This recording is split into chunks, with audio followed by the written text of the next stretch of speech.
Hi, welcome to SBR Videos. I'm Peter Loshak. We are previewing the round of 32 in the NCAA Tournament. We're talking right now with Joe Duffy from OffshoreInsiders.com, successful professional handicapper for 30 years, and that really says something. If you have a couple of unsuccessful years in there, you get kicked out of the industry, right, Joe? That is correct. There are a lot of people who have come and gone back.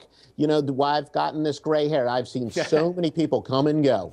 And Joe Duffy's website is OffshoreInsiders.com. All right, Joe, Arkansas and UNC. Right now, UNC is a 4.5-point favorite. Totals 157. Both of these teams squeaked past their round of 64 opponents in low-scoring games. Both lost ATS. They did wind up getting the win, though. UNC against Harvard and Arkansas against Wofford. That Harvard game was close. Arkansas was down at the half to Wofford. But, you know, they advanced to the next round, and now UNC is a favorite here. Now, I was thinking, you know, maybe I would look for the over here, since both teams can play at a high pace, and after those low-scoring games, they'd come in here and want to run. But then I saw 157. Now I'm not sure. And then I was thinking maybe the first half over, but 74. That's a really high first half total. I'm not sure about that one either. UNC clearly has the edge in terms of ATS results from this year. UNC is 14-7 against the spread in their non-home games this year, and they're 7-4 against the spread over the last 11, while Arkansas is 3-7 against spread over the last 10.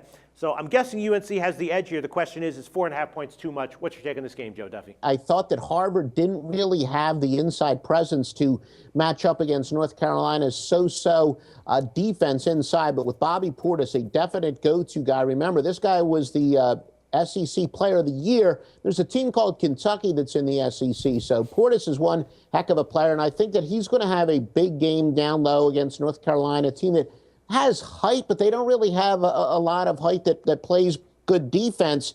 And Arkansas, we saw that, you know, against Harvard, where North Carolina looked like they were going to blow them out, and North Carolina has this ability to allow, or maybe a disability, where they just allow teams to come back into the game. And I do think that Arkansas matches up pretty well, where they should be able to get their points inside, and probably one of those games that's going to go down to the wire. And you know, at the end, when CBS does their one shining moment, we're probably going to see a game-ending highlight where there's a winning shot at the buzzer. So taking the underdog is the play. So you'll take Arkansas plus 4.5. Do you have any sense of the total? What about people who are expecting a blistering pace here? I'm thinking maybe the first half over 74 might be worth a shot. What do you think about that? Well, I can tell you as a general rule of thumb, and I haven't measured it against my metrics, but when you have high totals, and especially once you get up to the upper 150s, they generally go under.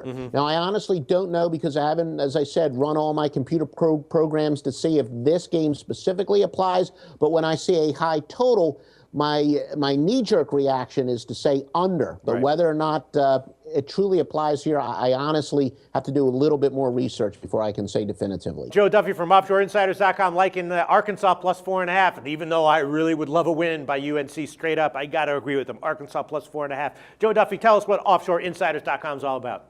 OffshoreInsiders.com, been in the business full-time since 1988, part-time before that working for Dow Sports, which is now the sister company, the Sports Network. Look, it's my only source of income is betting on games and selling picks. I'm damn good at it. OffshoreInsiders.com, by the way, baseball right around the corner, underdogs and small favorites, OffshoreInsiders.com. That's awesome. Talk to you tomorrow, Joe.